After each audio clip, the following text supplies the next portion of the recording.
नमस्कार. तर बघा आमच्या गावाकडचा उडीद इकडे बी काय म्हणावा असा पाऊस नाही आहे, पण छान आलेला आहे. कारण याला पाणी सोडलेलं आहे, खत वगैरे काही मारलेलं नाही आहे. कारण हे पहिलंच कांद्याचं वावर होतं ना, तर कांद्याच्या वावरात तर पीक छानच येतं, सर्वांनाच माहिती आहे.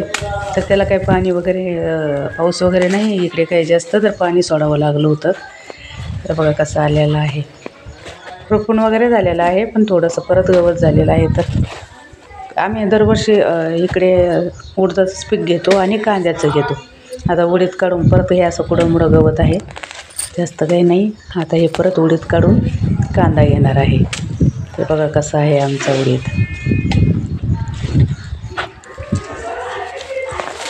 हे असं कुडमुडं ठोम आलेले आहेत, तसं छान आहे.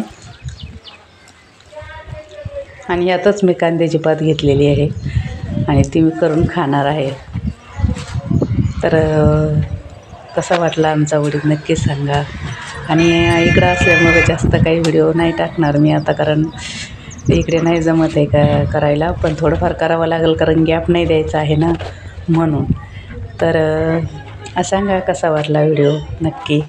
आणि आमचा उडीद पण कसा आहे ते पण सांगा. आणि माझा शॉर्ट व्हिडिओ पण नक्की बघा.